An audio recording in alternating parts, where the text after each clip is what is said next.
to In My Mug episode 381 on Monday the 29th of February 2016. I am your host Stephen Layton. Welcome to my mug. Welcome to the news, and I'm still ill because it's the same day. So anybody who watched last week's In My Mug saw that I was ill, and I've had to record two today because I'm currently in Guatemala. And I didn't want to risk the chance of not being able to get the files uploaded and all the rest, because I've had so many issues while travelling of getting the files back. But hopefully there will be something a little special for you in a little while. So barista tells are back. So here we have the black one. Here we have the red one, or is it the black one? And here we have the red one. But anyway, these are our barista tells. No, that's right actually. That's the red one. That's the black one because they've got the tags to have the right way.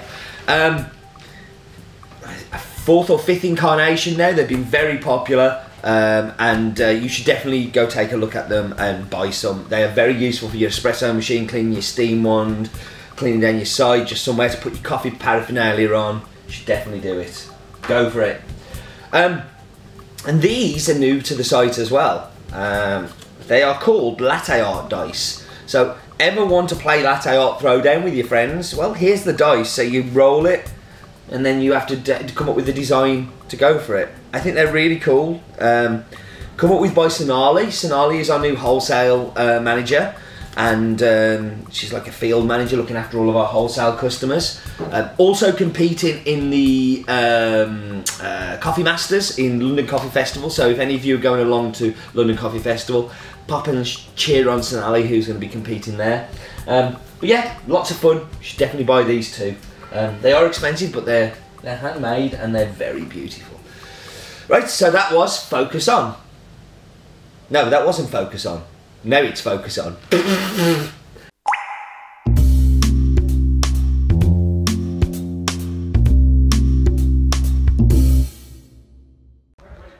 So here we are in rainy El Limon, going down to the drying patios. Just behind me there you can see the whole washing station and all of the processing that gets done up there.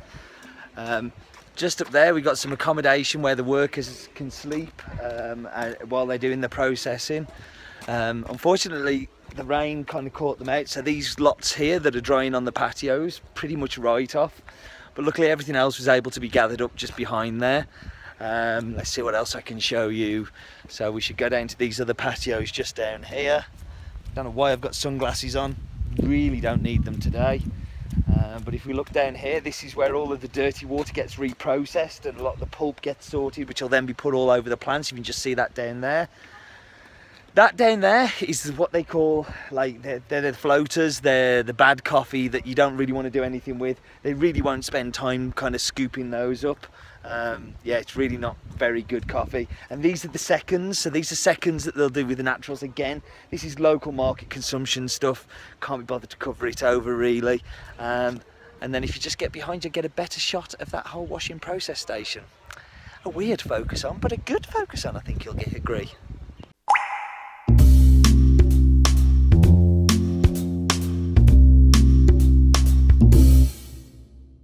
I actually don't know what that Focus On is going to be at the minute. It might be something I record in Guatemala. I'm hoping it might be something I record on El Limon, which is this week's coffee. You might recall this story, I've said it a few times, but a couple of years ago, my friend Raul Rodas, who you may know from being the World Barista Champion 2012, wanted me to go visit this farm with him that he was buying coffee from. And because it's Raul, I kind of said, yeah. I mean, that's why I'm in Guatemala now. It's for his wedding. I'm actually been invited to go along. We're really good pals, and it's really cool for us to hang out with him. So when we went to El Limon, it took us around about an hour's drive from Guatemala City to the small town of Palencia. The farm sits around about 1,600 meters above sea level, and he's owned by the coolest dude.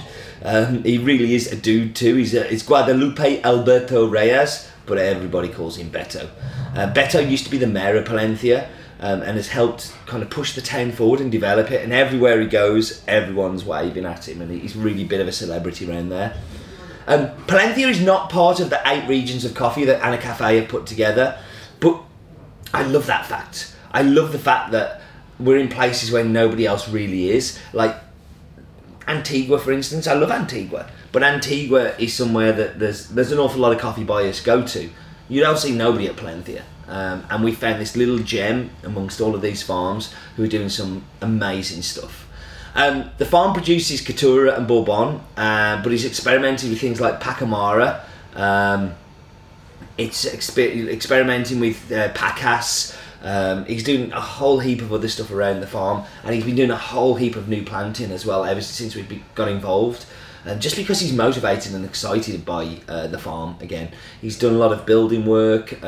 Maybe you got to see that in the focus on, I hope so, but he's built some accommodation, he's built a cupping lab, and he's really taken some focus on the farm, yeah, and taken some focus on quality. And that's with the help of people like Raul, but also his wife, his son is working on the farm, and he's also going to university to study agronomy. His brother also works the dry mill. So like there's a whole heap of people who Beto trusts working to make everything better.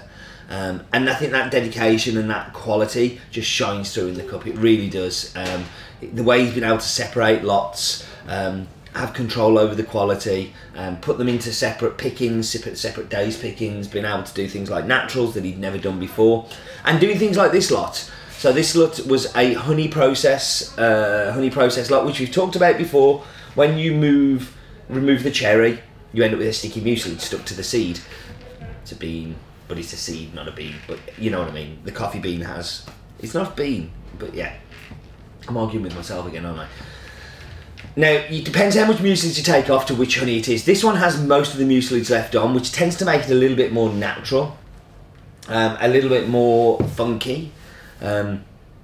Excuse me, sorry. I say I'm really not well. Dark, you look at it and it actually looks like black all over the seed. But once they remove the parchment, you don't see any difference in the green at all. This was an experiment that myself, Raul, and Beto came up with. So we literally just sat around and said, "What if we did this? Like, can we have a go at it? Let's have a go." And yeah, this is the result of it. I actually remember the conversation quite clearly because every time I go to Beto's, I go for food. His wife is the best cook. Like, the best cook. I've been 3 times now, and 3 times I've had one of the most amazing meals of my life. Very simple, very traditional, but very, very, very delicious. Very, very good indeed. Okay, I'm going to whap you on pause. I'm going to go and get tasting delicious drinks, and I'm going to get this over with before I die.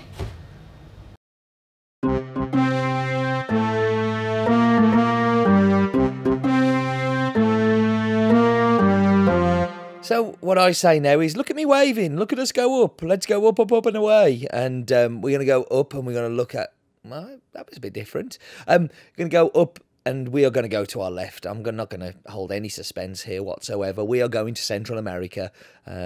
I'm happy about it. I hope you are, because it's delicious coffee.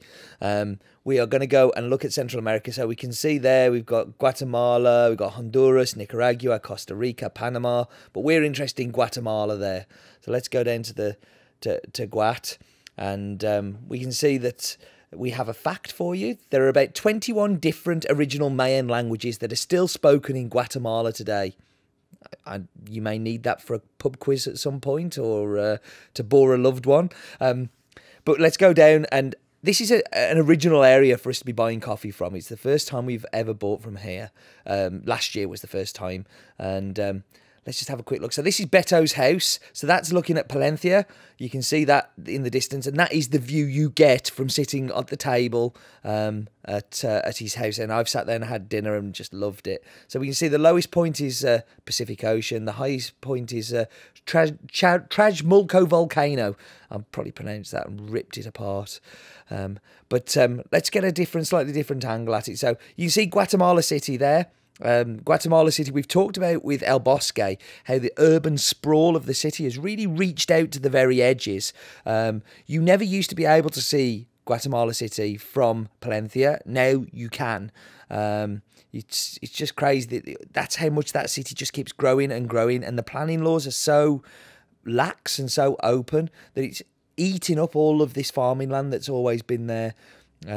you know, and has always been a part of Guatemala. So there you go, just whizzing around there. That's Guatemala City, you can see in the distance, and you really can see it that clearly from Beto's house. It's just unbelievable for the vistas.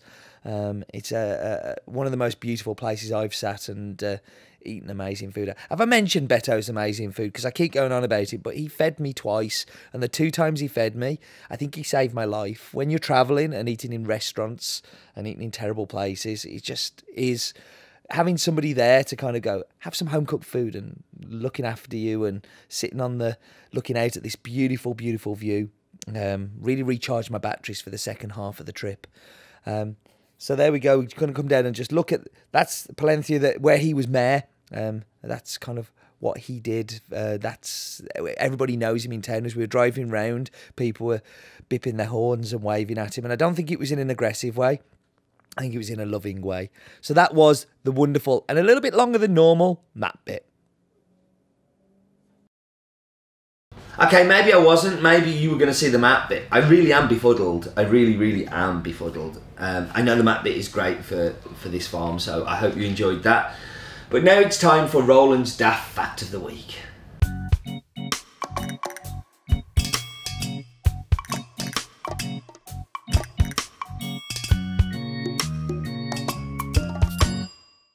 The top 5 exported products from Guatemala is coffee, gold, precious metals, bananas and raw sugar.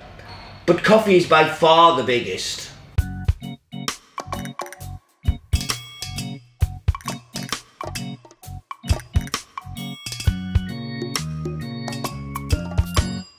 He's right, coffee is by far their biggest export and super important to Guatemala. This time I'm going to whap you on pause and I'm going to go and make tasty delicious drinks and be back with you in just a second.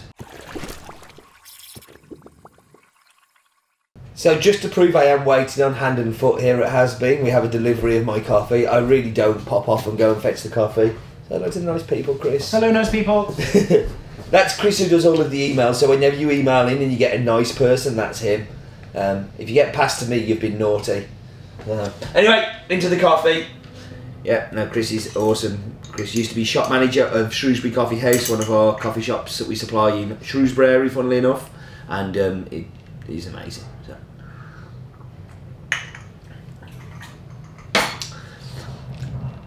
I love this process. I love this process and what they've done with it. It's a little different to the normal black because they've kind of took their own take on it. They've been turning it a lot more.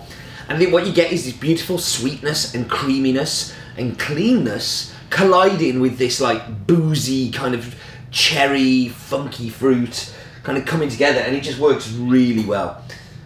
But where I know it works really, really well is in here. In here, it powers through. But it's not just funk, there's sweetness. The milk works with that kind of Black Forest Gatto kind of cherry sweetness, the creaminess, and just brings it all out.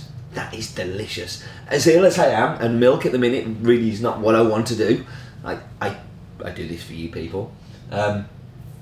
It's a fantastic cappuccino. It's one I will definitely go back to once I'm well enough to enjoy it properly. Now in the filter coffee, I probably don't like it as much as I do these two. It's probably my least favourite. I would say cappuccino is my favourite, espresso second, filter third. And the reason for that is it is a bit funky. Like, I know some of you are going to hate this coffee, but I'm hoping that the vast majority of you love it because it really is, it's a great cappuccino. It's a great espresso.